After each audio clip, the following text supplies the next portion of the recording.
You're not looking at a video. You're standing before a living energy field, a vibrational code that Thoth left hidden for those who were ready. And if you're here now, it's not by chance. What you're going to receive here can't be read with your eyes. It has to be felt with your field. This is the language of energy, and it wasn't written with words. It was written with pulse, with living frequency, with the same fire that sings in the heavens that Thoth described in the Emerald Tablets. And pay attention, this is not motivational content. It's not a self-help technique. It's a real activation. If you keep watching, your vibrational field will start to react, even if you don't notice it right away. You know that feeling like something is moving inside, but you can't explain it. That's the code beginning to stir your energetic grid. And when that happens, you don't go back to who you were. You'll understand why your spiritual practices weren't working, why the famous law of attraction might actually be pulling you away from what you want, and most importantly, how Thoth left a hidden path to reorganize reality through the vibration of your presence. But pay attention, this path requires presence, not belief. That's why they'll call you a witch, because once you master this language, the invisible will start to obey you. And when this pulse begins to reorganize your energy grid, something within you, something you didn't even know existed, starts to awaken. Next, what seemed like the law of attraction will be unmasked by Thoth, and what will be revealed might turn your reality upside down. Open your soul to the vibration of light. Let it fill you with power that is one with the source. You were taught to ask, to visualize, to project perfect images of what you want, and to hope the universe hears your request like someone reading a note carried by the wind. But the universe never responded to what you wanted. It never reacted to what you thought, not even to what you believed in strongly. It only ever responded to what you emitted, always. Because in this vibrational field that sustains reality, intention without coherence is nothing. Thought without the body is just noise. Desire without vibration is only an echo that goes nowhere. You can repeat 1,000 affirmations, make vision boards, pray, sweat, fast, scream, or whisper. But if your emission isn't stable, true and coherent, the field doesn't respond precisely. It only replicates what you are emitting as your dominant frequency. And that emission doesn't come from your mouth. It's not born from your thoughts. It comes from the invisible combination of body, emotion, and presence. That's why so many frustrated people say, "But I asked with faith. Why didn't it happen?" Because the faith wasn't in the body, only in the mind. And a mind without the body is just theory.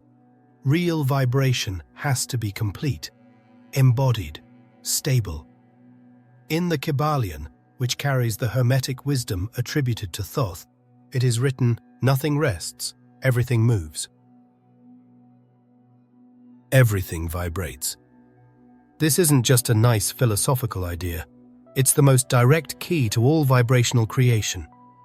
If everything vibrates, then everything that exists in your life today was attracted or repelled according to the frequency you sustain consistently, not what you occasionally wish for.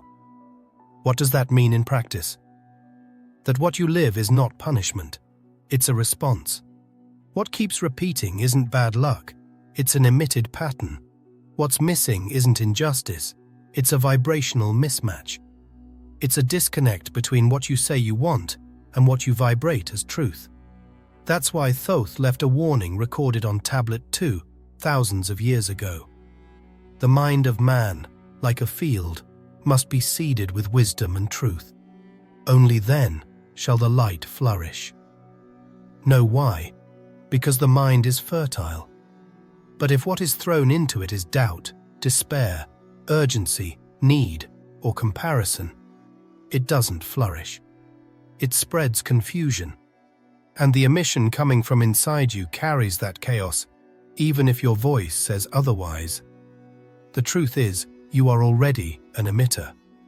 There's no way to turn it on or turn it off. From the moment you were born, you've been emitting. With every breath, every emotion, every memory, every gesture, you are writing vibrational messages in the field. And the field is reading. Always. But it doesn't read what you think. It reads what you are. And that being is often fragmented, divided, disconnected from your true essence. The result? Contradictory emissions. And if the signal you're sending is fragmented, the return you get is distorted. That's why there's so much confusion around conscious creation. Because most people are emitting without realizing it, reacting without awareness, asking for things that vibrate exactly opposite of what they feel, and the universe only responds. And when that emission is not aligned, you create the opposite of what you want. Now, let's reveal why your body is the true scribe of your vibration and the guardian of your hidden destiny. Because there's something in you that's been silently writing your life every day, and it doesn't use words. And if what you emit is misaligned, reality gives you distortion in return. The vibrational guardian. Who's creating your reality for you? But before you try to correct that signal, you need to find its origin. And it's not in your thoughts, it's in your body. Because the body speaks what the mind can't sustain. It expresses what you try to hide. It translates what you refuse to look at. While your mouth says, "I'm fine," your chest tightens. While you visualize abundance, your shoulders carry tension. While you repeat, "I trust," your breathing reveals fear. The body never lies. It vibrates truth. Thoth once said, "The body is the vessel of the inner fire." And that sentence hides one of the greatest alchemical keys of all, because that fire he refers to is not a literal fire. It's vibrational fire, the creative energy, the vital impulse, the force that shapes reality from within. Alchemical tradition called the body the Athanor, the sacred furnace, a living laboratory, a temple where every emotion, every sensation, every memory is a reagent that can generate either healing or chaos. When you repress emotions, this furnace gets stifled. When you lie to yourself, the fire burns clouded. But when you allow the body to speak, to express, to release, then the fire is purified. And that's the first step to transforming density into light. In the Corpus Hermeticum, there's a powerful passage.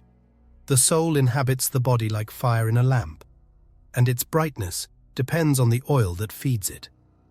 What does that mean? That if you're vibrating fear, tension, resentment, or self-deception, your inner light will be weak. But if you learn to listen to your body with presence, without judgment, without automatic correction, without running away, the oil gets refined, the lamp shines, and the creative fire ignites. The body is the true radar of your vibration. It shows you in every gesture, every pain, every posture, what the mind over-rationalizes. And no matter how much you try to force positive thoughts, if the body isn't emitting the same frequency, the universe will keep responding to what it feels, not to what you say. And here's the most important point. The body doesn't only hold trauma, it also holds wisdom. It holds forgotten vibrational maps. It carries the patterns of coherence that you need to reactivate. That's why it needs to be observed, but most of all, felt, with attention, with listening, with truth. It's in the body that you'll begin to clear the noise in your signal. It's there that you'll start to feel what's truly vibrating, because vibration cannot be forced. It reveals itself, and the body is the most faithful mirror of that revelation. And when the body is heard, the vibration purifies. but something still prevents you from holding that state. Something that lives behind your conscious perception, acting as a silent filter. An old program that, even with all your spiritual evolution, still signs off on everything you emit without you realizing it. And now, you will meet the invisible pattern that Thoth called the guardian of the gates, the one that signs off on your reality without your awareness. Because there's a hidden force within your field, and it's kept you stuck in a cycle you thought you had already overcome. And this hidden force that still governs your vibration is not something external, it's not an enemy, and it's not a curse.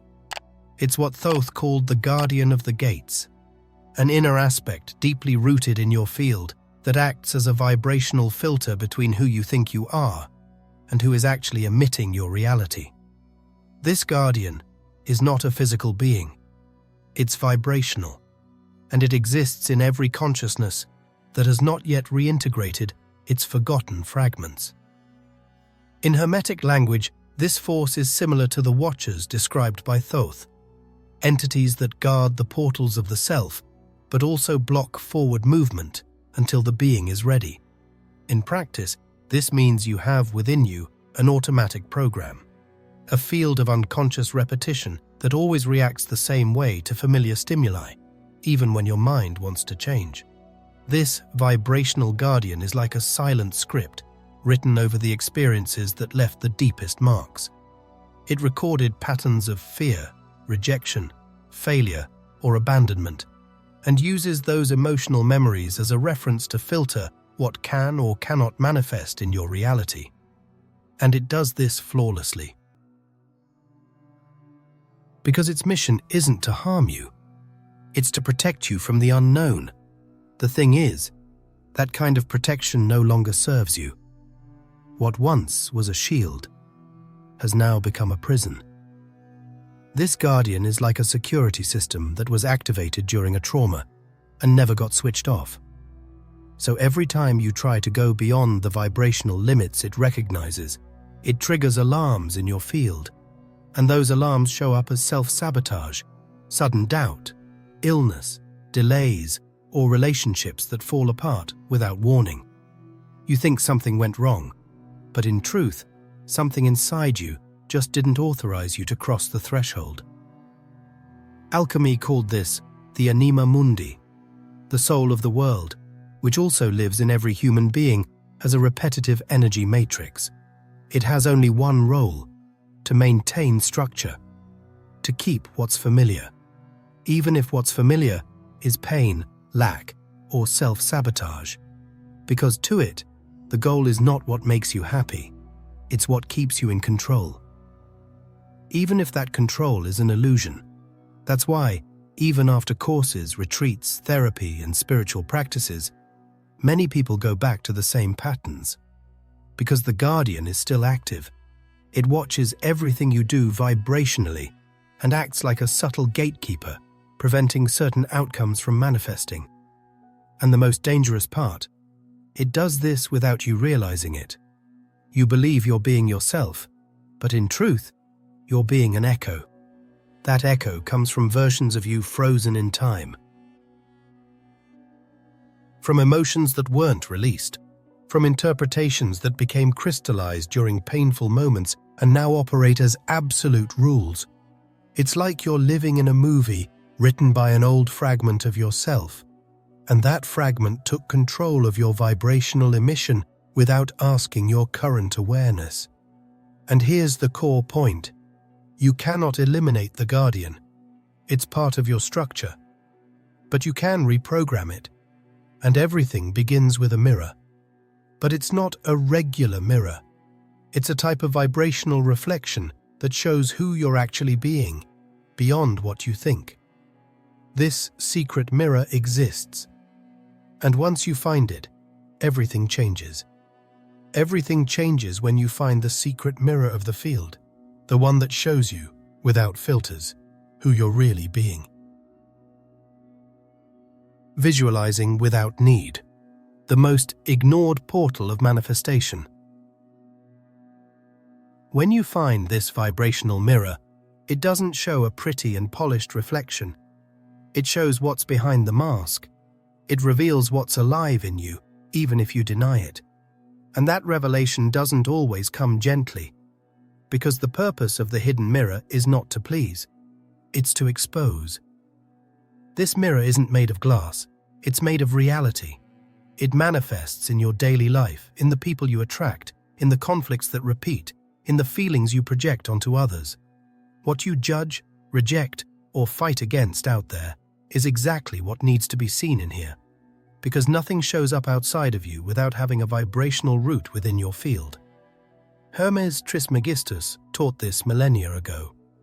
What is outside is like what is inside. That phrase is one of the pillars of Hermeticism, known as the principle of correspondence. And even though many repeat it like a beautiful mantra, few truly grasp its depth. Because it means that every detail of your reality, even what hurts or annoys you, is an emanation of you, even if you're not aware of it. Alchemy calls this the alchemical reflection. Everything that isn't integrated within the psyche will manifest outwardly as experience. This doesn't happen as punishment. It happens out of vibrational coherence. It's the field showing you where there's still fragmentation, shadow, resistance, or distortion. Or Thoth was even more direct in his tablets. Recognize in the other your own shadow. Only then will you open the door of light. That sentence contains one of the hardest secrets to accept, but one of the most liberating once understood, because the shadow is not something to eliminate. It's something that needs to be reintegrated, and the path to that is the mirror. This mirror might be a partner who irritates you, a friend who betrays you, an injustice that repeats, a failure that hurts. Each one carries, symbolically, a part of you that still hasn't been seen truthfully. And as long as you keep saying, "That's not me," you stay stuck in the repetition. Because the field doesn't recognize labels. It only recognizes vibration. Judgment is the most common way to reject a mirror. When you judge someone else, you avoid recognizing that energy, even in a different form, also lives in you. Maybe you don't express it the same way, but you vibrate with the same root, and that's why it touches you. Because if there were no echo inside you, it would go unnoticed. The reflection is holographic. It doesn't depend on what's happening, but on how you vibrate in the face of what happens. That's why two people can go through the same situation and have totally different experiences. What defines reality is not the event, it's the internal frequency that observes it. And here comes one of the biggest shocks to the spiritual ego. Even your spiritual practice might be keeping you stuck. Because if you visualize a perfect reality, but do so trying to escape what you're feeling now, then you're just refining your escape. You're putting flowers over a wound. You're masking the mirror. And the reflection is so precise that even your spiritual practice might be keeping you stuck. You will discover how visualization might be sabotaging your vibration, and what to do to turn it into an alchemical portal. Because the true power of the mind isn't in imagining the future, but in transforming the frequency you sustain now. Because when you visualize trying to run from the present reality, the field understands that you're reinforcing absence. It doesn't matter how detailed the image you mentally project is. If it's soaked in need, lack, or desperation, your vibration sends out a signal opposite to what you desire. And the field, loyal to vibration and not to conscious intention, returns exactly that opposite. More absence, more waiting, more frustration. This is where many practices fail. The mind creates an image of what it wants, but the body is still vibrating in fear, and that incoherence is perceived by the field as noise. Visualizing without stabilizing the body is like trying to tune into a frequency while the radio is full of interference. The result is never clear. The vibration remains unstable. In the Corpus Hermeticum, Hermes makes this clear. The mind that joins with desire separates from the source. Desire here is not pure intention. It's attachment to what is not yet. It's seeing what you want as if it's distant, as if there's still a long road to get there. And that creates separation. It breaks the unity with the now, because where there is lack, there is no presence. Thoth goes even further. He says, the pure image that vibrates in certainty already contains the code of form. That changes everything. Because here, visualization is no longer about projecting something outward. It's about remembering something that already vibrates within. The difference is in the state of being. One is seeking, the other is recognizing. That's why real visualization, the one that manifests, doesn't happen from the mind to the field, but from the field to the mind. It starts with a stable frequency in the body, in the chest, in the silence. The image that arises from that place is not a mental desire, but a vibrational consequence.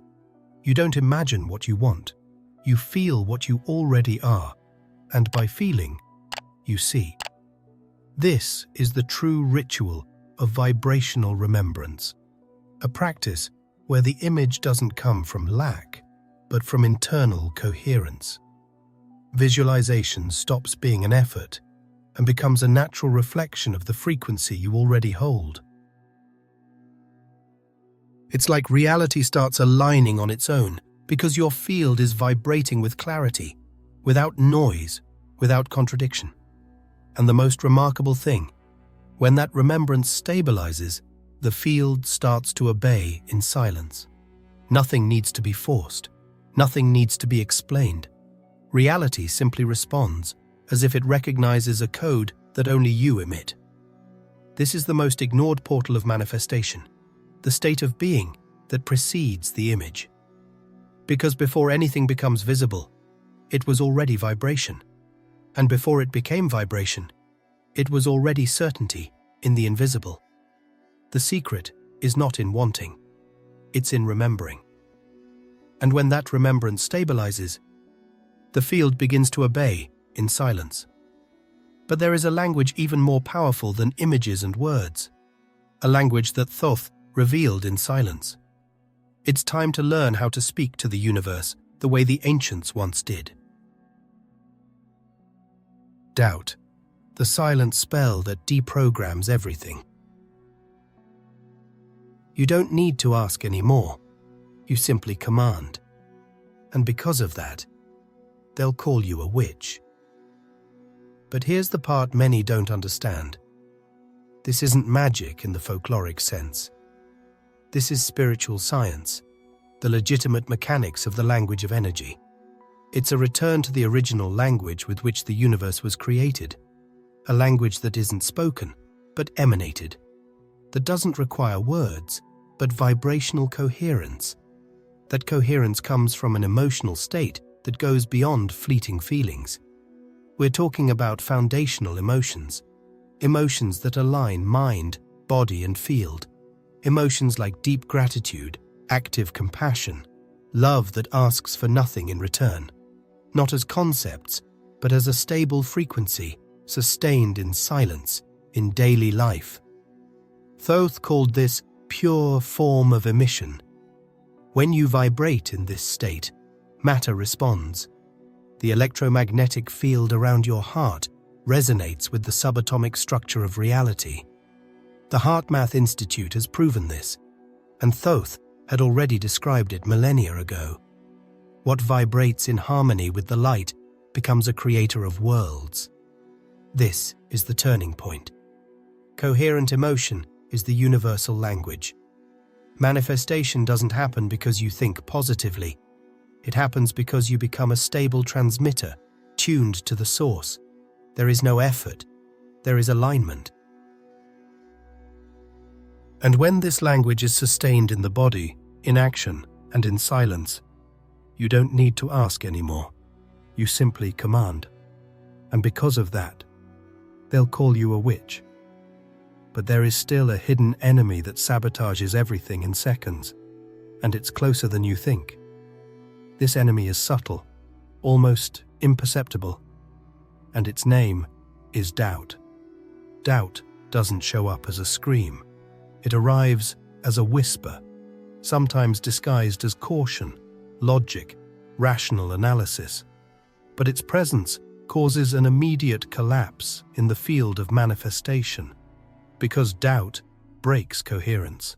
And once coherence is broken, the vibration can no longer sustain form.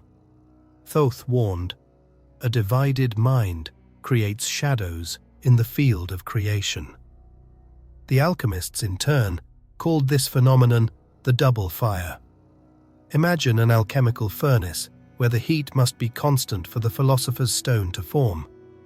Now imagine that same furnace being heated and cooled at the same time.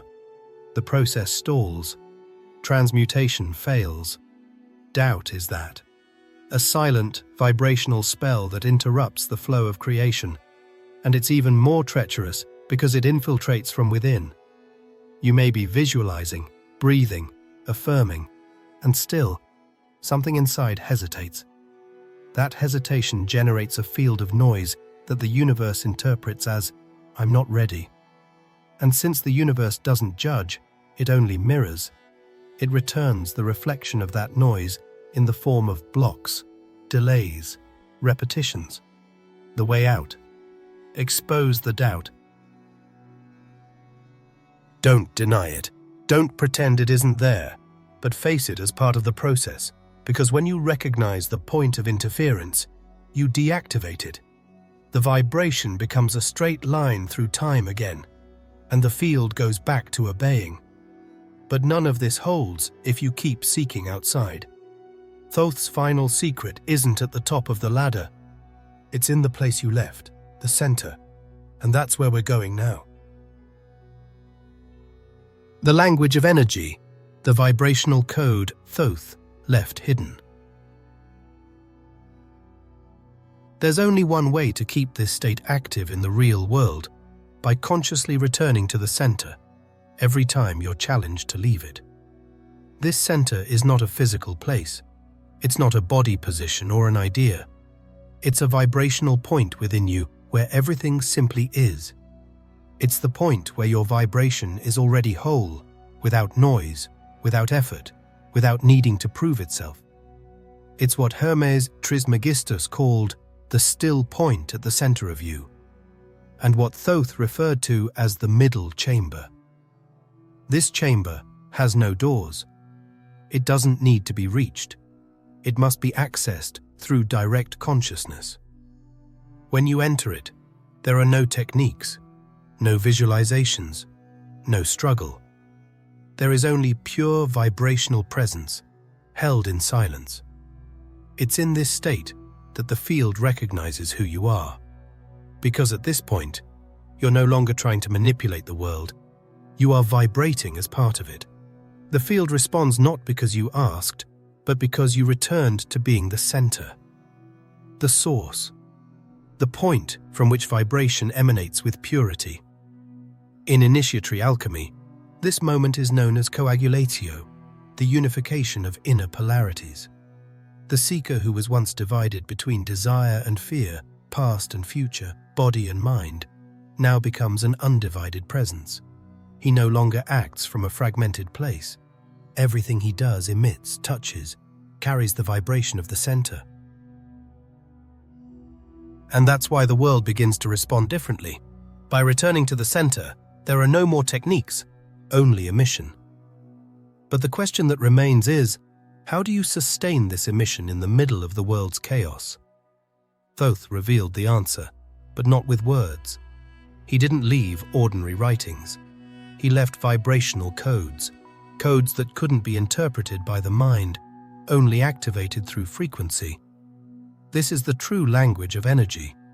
It isn't written on pages. It's stored within the structures of your own field. And here is the final secret. You can only speak this language when you become it. The language of energy isn't made of words. It's made of coherence. It is the state in which your emotion, your action, and your vibration say the same thing at the same time. In that moment, you no longer need to explain anything. the field understands and obeys. You're no longer trying to attract miracles. You are the channel through which they become possible. What you vibrate becomes form. What you hold as presence becomes reality, not because you control it, but because you vibrate as the source. Thoth said, "The one who vibrates as the source no longer needs to call. Everything comes to him." And now, the universe already knows that you've returned to the center. If you've made it this far, it's not by accident. Something inside you recognized this frequency. So write in the comments, "My vibration remembered who I am." This is the sign that the pulse has already started working in your field, and that you're ready to take the next step. And if this content made sense to you, and you'd like to help keep this wisdom alive and accessible, there's a direct link below in the first pinned comment to contribute to the channel and help spread more messages like this around the world. Every shared vibration expands the field, and the field always responds. But don't leave just yet. I've set aside a special video that will deepen everything you just felt. It's right here on the screen. Click it now, and I'll meet you there, where the next activation begins.